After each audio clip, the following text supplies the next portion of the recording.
Hi, I'm Brennan McGinnis. I actually, for my day job, I work for the Pareco Group. It's a small environmental consulting firm in Washington, D.C. that I co-founded with a former acting administrator of EPA back in 2008. So going on about 8 years now. There I focus more on domestic water issues. Nothing, all very important, but nothing extremely flashy. It's more flood risk management. How do you deal with aging infrastructure issues such as locks and dams? How do you infuse private financing to help get over the goal line, oftentimes when the public funds just don't quite cut it? Looking at how to become more efficient with agricultural water usage, nutrient runoff, a lot of things that our nation as a whole are dealing with, and particularly towards more of the Southwest. Uh, but in 2009, I became part of a loose band of folks that in time became known as the Water Resources Action Project, or WRAP as we refer to it.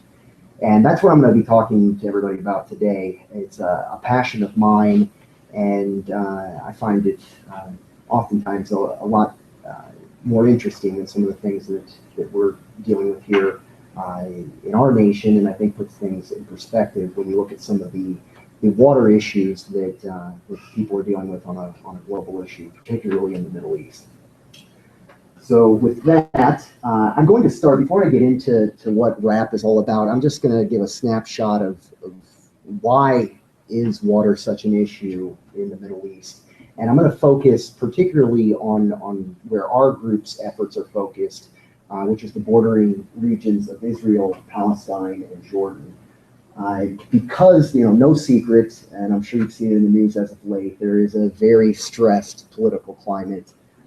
There has been for quite some time, and it is an underlying challenge that we're faced with, particularly here, that I think oftentimes, whether you're dealing with water issues in Africa or South America, I've found that it can be a lot easier to operate as a nonprofit in those areas of the world, whereas here, whether you want to keep it in mind or not, it's always there.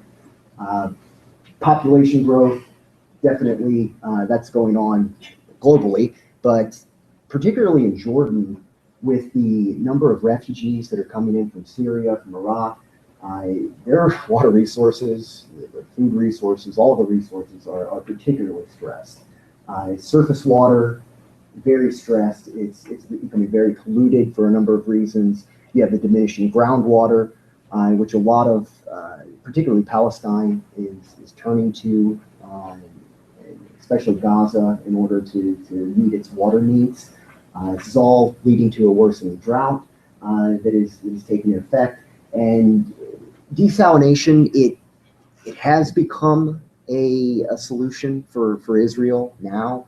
They've poured in countless amounts of dollars in order to make that a solution. I would argue that it's probably a forced solution. And when you look at the political climate, it's causing even more stress when you have Israel that is now offering, whether it's Jordan or Palestine, the opportunity to buy this desalinated water from them. So it's really, in my mind, it's not a sustainable solution. And I can get into that later if anybody does have questions. And I should note on that, I'm going to keep this quite brief, 45 minutes tops. I'd like to leave a great deal of time at the end for questions and answers. That's really what I enjoy, kind of the interactive piece of this. So if you do have any questions, feel free to jot them down, and I can either address them after the presentation, or if you want to stick around afterwards, I can give you my email address as well. And yeah, so you can see here the lower Jordan River in 1918, and you can see it in 2011. It's just one quick picture side by side of kind of what you're dealing with. Obviously, the water quantity has decreased greatly, and the water quality has diminished for a number of reasons. So, lack of water, what does this all lead to? Well, drinking water is especially scarce in Jordan and in Palestine in particular. There really isn't, what we've seen in a lot of the rural areas, there's not excess water for to meet a lot of the sanitation needs, whether it's toilet flushing, whether it's just general hygiene. And this is really impacting students in a lot of the areas that we're working within. It's particularly impacting girls, as it often does. If you do not have a clean, safe environment to go to school, we found, and this is no secret, that the girls are the first that are going to forego that opportunity to meet some of the challenges in order to go to school. There's led to school closures. There's a dependency we've seen in Palestine and Jordan. The dependency is really on a lot of these tanker trucks, which you can see here, that when they run out of water, they're only permitted so much. And if it's not the rainy season and they're not able to collect and store some of that additional water to supplement their needs, then they often have to turn to a tanker truck. And these tanker trucks may or may not show up once a day, and they have the opportunity to buy whatever water it is that they need at an exorbitant rate. This leads obviously to increased costs at the school, and it's really just an underlying issue that we're seeing that can, I think, be addressed with some low-cost technologies that I'll get ready to get into. So that leads to WRAP. As I mentioned, it was kind of a loose group of about 10 environmental and legal professionals throughout Washington, D.C.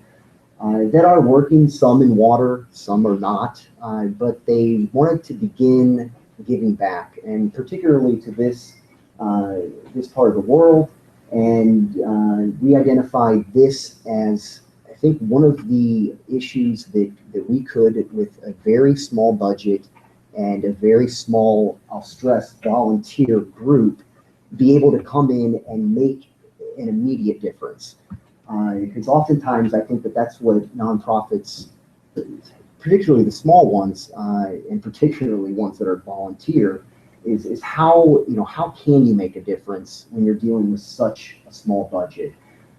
So we assembled, it was very important that our board and our membership, it needed to be very diverse, it needed to be strictly neutral.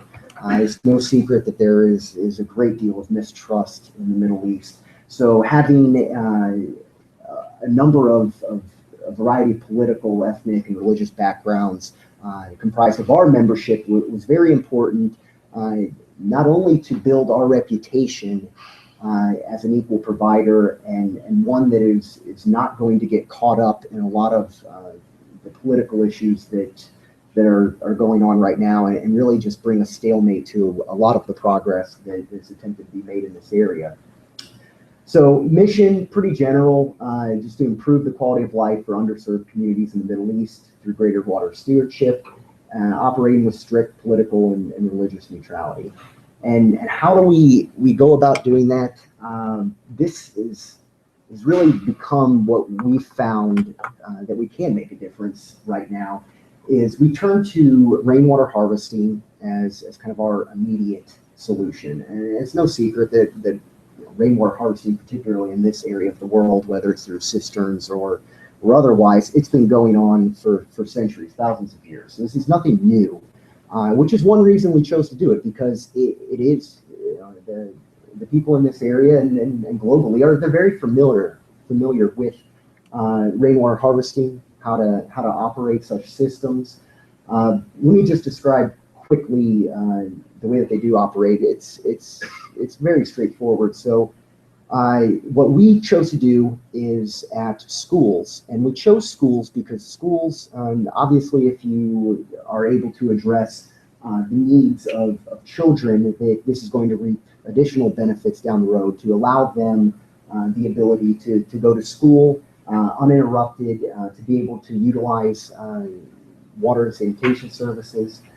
So we chose schools, and the way that the systems operate is there's two types of systems that we use. One is a rain barrel style system, and one is a cistern system.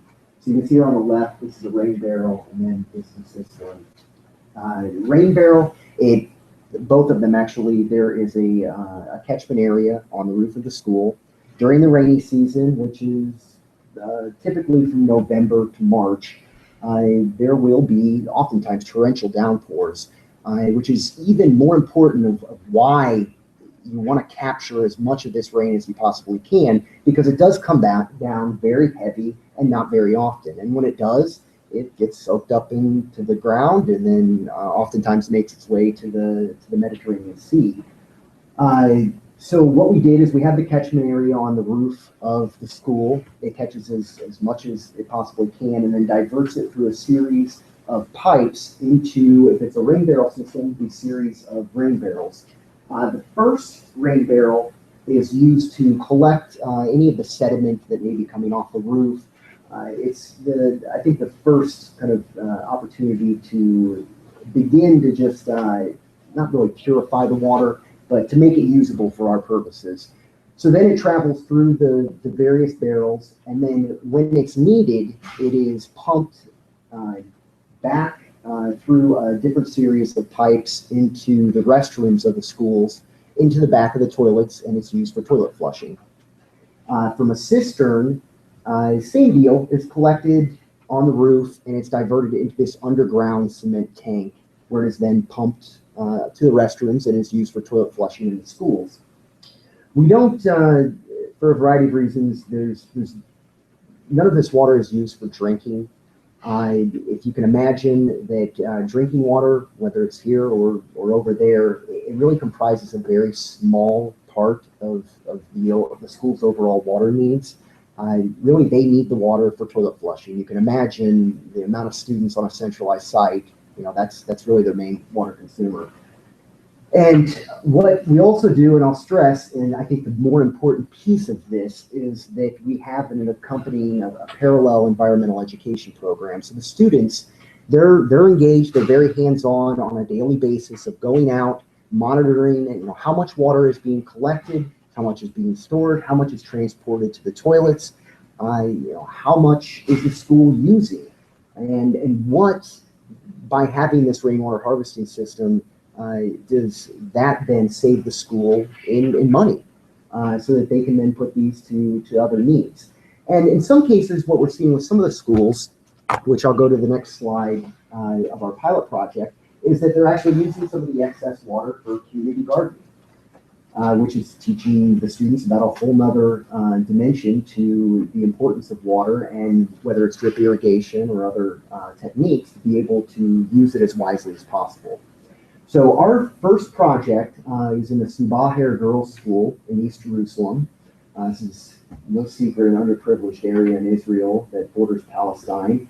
This services 800 Arab girls, grades 1 through 12. They had a strong dependence on a costly and often unreliable municipal water source. So we came in and we engaged the leadership and the faculty early on. I'll touch later on why that is so important. And in February of 2001, we completed our first rain barrel collection system. And this was funded entirely by RAP's membership. Each member of RAP, we decide that we're going to put up so much funds a year. And those funds have allowed us to list some small grants here and there to do about a project every year and a half. And that project is either composed of a rain barrel or cistern system. It includes 3 years of funding for oversight of routine maintenance. It's not very complicated, but we ensure that there is funding there for at least 3 years, so that the school and the faculty there, they understand how to maintain the system. If it needs to be maintained, what do they need to do? And also 3 years of funding to train typically it would be an educator already within the school. In this case, it's a science teacher within the school, that as an additional responsibility of them, they are work with a subset of the students to monitor the system and be able to also have some other complementary water activities that they're doing that are tied to the rainwater harvesting system. So as you can see from this chart, it's very basic, but since February of 2013, from 2011 to 2013, they were able to conserve roughly 136,000 liters, which is a roughly about 40,000 gallons. So they've really seen that it's making a big difference. So second project, this one actually is right down the street, and it's the Afak School for the Learning Disabled, serving 300 Arab special needs boys. Rain barrel collection system in this one as well, completed a year later. And they are showing 60% of the total water usage is supplied by this system. You can see there, 45,000 liters have been saved from 2012 through 2013. I need to update these charts. Last year was one of the worst droughts I think they've had since 1918. So there wasn't a whole lot of data to collect, which really I think speaks for of why these systems are so invaluable. Our third school was in Palestine, is the Bachir Girls School. It's just on the outskirts of Bethlehem. And this one is a cistern system, and you can see that the excavation that's required, it's low, I think, low technology to employ. It does require additional cost because of the excavation, because of the pouring of the concrete. And I'll get into shortly, just because I think it's very important to be transparent about all of the numbers here. You know, what do all of these different components cost? You know, I think what I'll get into is it becomes very important, because oftentimes what I've seen is that a lot of these nonprofits, when you press them on the specifics of it and you really get a detailed breakdown of the budget, that oftentimes you'll see that a lot of the contributions, the donations that are made to some of these large nonprofits, they're not going directly towards some of these projects. And there's, whether it's 17% overhead here or additional markups there, that's one thing that we really wanted to make important with our projects, is making sure that any outside contributions that are made to us, they go 100% into the projects. And we're able to do that because of our board and our membership being willing to contribute so much a year to either match those funds or to ensure that just any organization has operating expenses, whether it's maintaining their website, whether it's printing. We make sure that our overhead is covered by our board, which I think is unique, and you won't see organizations like that. But you're not going to see, I think, a lot of organizations that are purely volunteer like ours. I mean, fortunately, I have a day job, so I can pay the bills, which allows me to do this. That oftentimes isn't the case, and there are a number of challenges to that I can get into later. That it really does require to have paid staff so that you can ensure a continuity of operations. So this was the third project. You can see just from the excavation, to pouring of the concrete, building the model, and then there's a hatch where you can go in, and once a year debris is cleared out of the cistern, and it's pumped from here up through here back into the back of the toilets. So our latest two projects, which I think is beginning to embody the grander picture of what it is that RAP is striving to do, was a paired school program that we did in partnership with Arava Institute. And this was schools that were in northern Israel. Tuba Zangaria, which is a small Bedouin village in northern Israel that has roughly 387 Arab, Israeli, Palestinian middle school boys and girls. And that school was paired with Inat Yarden in northern Israel, which is a kibbutz that has 430 roughly Jewish middle school boys and girls. So what RAP did with Arava is we installed a rain barrel system in each of these schools in March of this year. And just like all the schools that we work within, there is a environmental education program that is also taking place in the school. But in this one in particular, whether it's through joint field trips, whether it's through Skype sessions, there is a shared environmental education program where we're striving to have youth that are from a variety of backgrounds and oftentimes for valid reasons would altogether avoid interaction. And how can you create a safe, comfortable setting for these children to interact with one another? And I think over time, the idea is that through some of these interactions and through working towards how we can collectively resolve some of our shared environmental issues, that we certainly have to do so together. That in time will lead to some understanding, to some friendships, and I think that to be able to put yourself in another person's shoes, and that's really what I think RAP is striving to do. Because when we form the organization, you just can't form an organization and say, okay, we want to build peace in the Middle East. I mean, what does that even mean? And how do you even put metrics around that? Because it's so soft and fluffy and everybody talks about it. But when you get down to it, how do you go about incrementally doing so? And particularly when you're dealing in a region that they would rather avoid that interaction, that communication.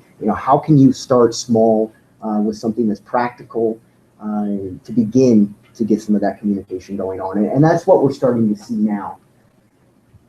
Let's see, wrong way. So our next project it's going to be in Jordan, just outside of Amman, in the Jordan River Valley. We're looking at right now one school, electoral secondary school for girls, and then there's also an eco park which is run by our partner on the ground there, Friends of the Earth Middle East, which operates in Israel, in Jordan, and Palestine, and it's been a very strong partner of ours, because you have to have a local partner there that's working on the ground. There's only so much that can be done from our offices in Washington, D.C. with a volunteer group. And I make it over to the Middle East to visit all the projects once, twice a year, as do a number of the other folks that are in our membership. But we found that without that local partner, you're really unable to get a lot of these things done, at least in a sustainable manner. So we're looking at building a rainwater harvesting system in 2 of these schools. Right now, I would say based on, we're hoping to hear back from some foundations to kind of supplement the funding that we have, but I'm hopeful that we'll be able to finish both of these projects by possibly the end of the year, maybe even early next year. So lessons learned. I think this is kind of the big overarching picture here. Is what we found is that I think this probably speaks for anyone who's doing charitable work, is that you have to have some fully committed partners. The community has to be involved, the leadership has to be involved.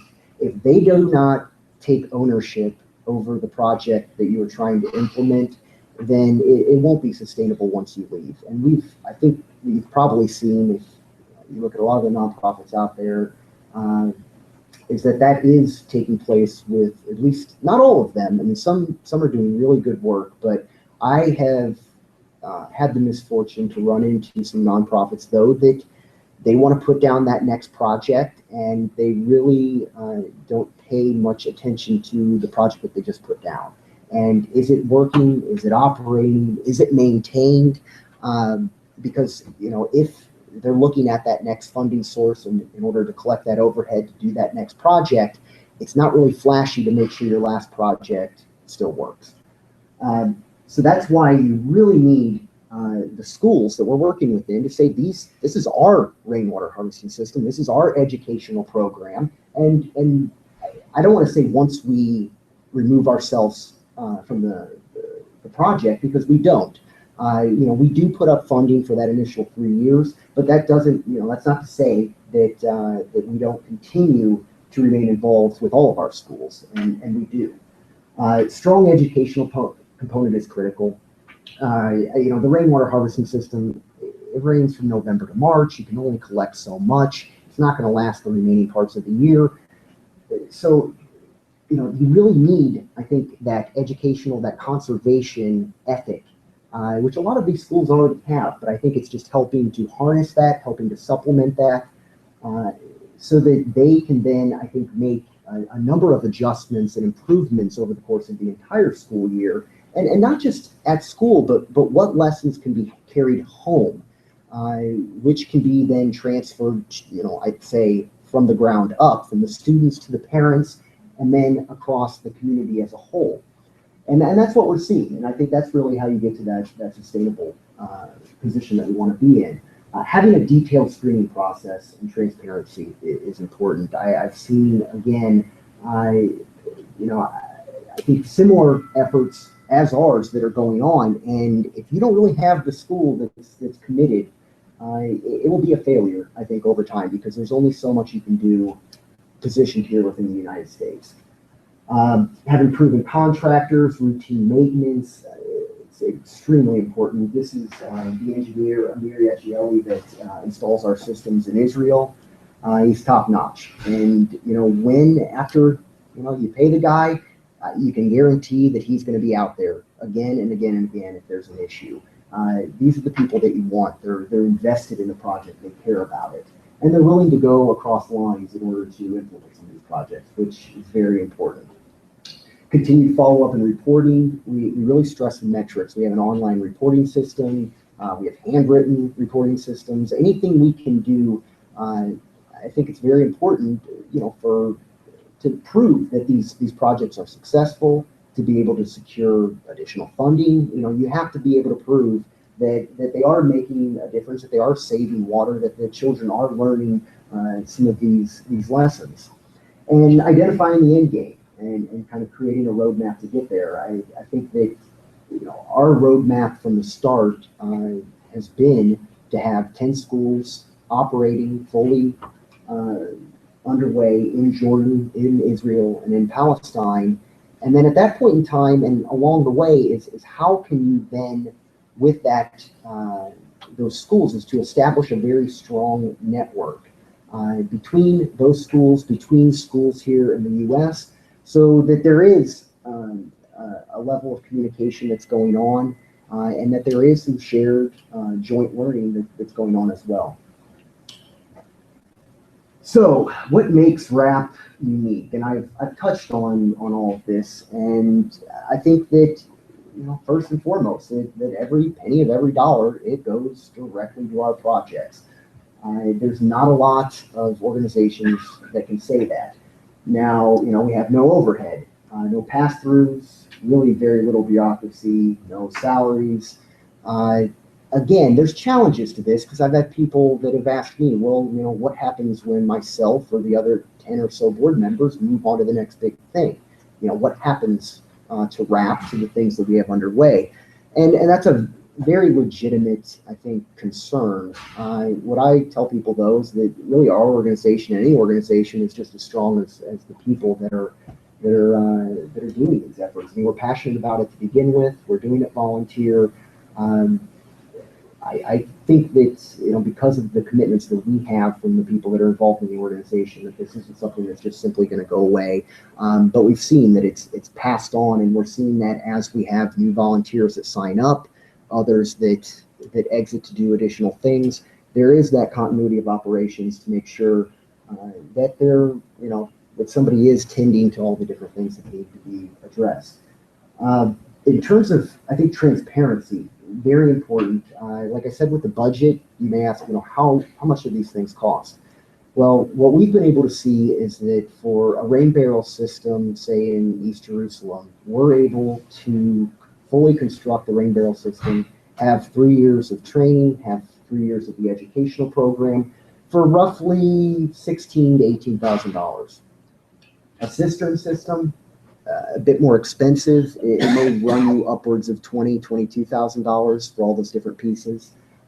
And if you think about it, a project like this that's going to have lead to these tangible benefits that over the course of 3 years, to be able to do that for under $20,000, I think is pretty remarkable. And we really had to keep our costs low because we were working with a very small budget. It was the only way that we could immediately move forward and get things done.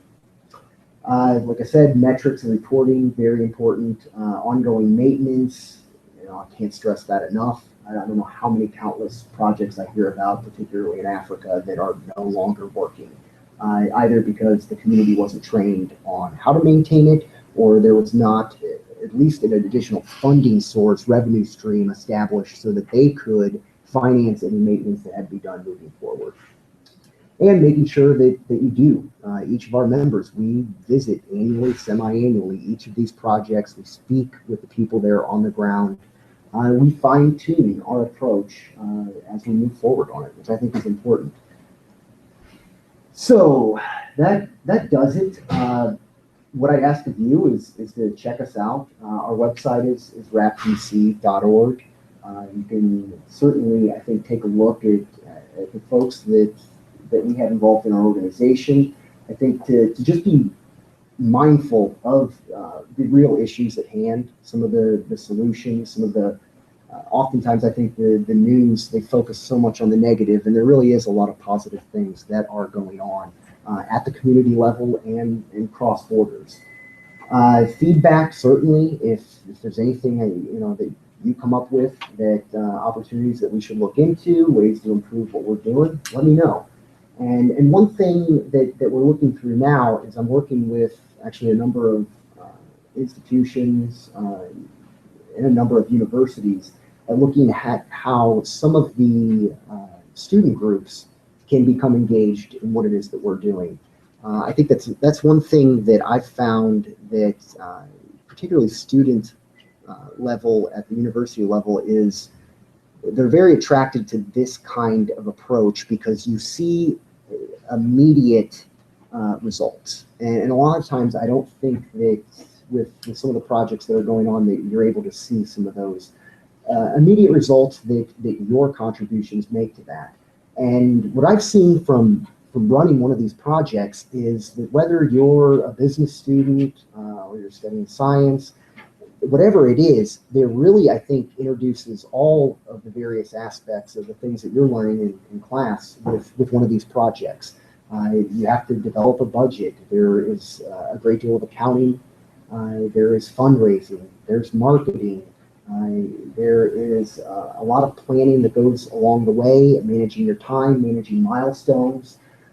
So I would encourage you, though, that if you are interested, you can look up my contact information on rapdc.org, or you can email me. I'll get it one way or the other at info@rapdc.org, and I'd be happy to answer any questions. Or if you'd like to get involved, let me know, and I'd be happy to kind of talk you through it. So that's all I have. I'm going to keep it short. We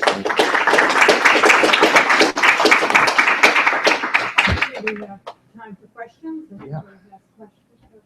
Please do. Please speak loudly so we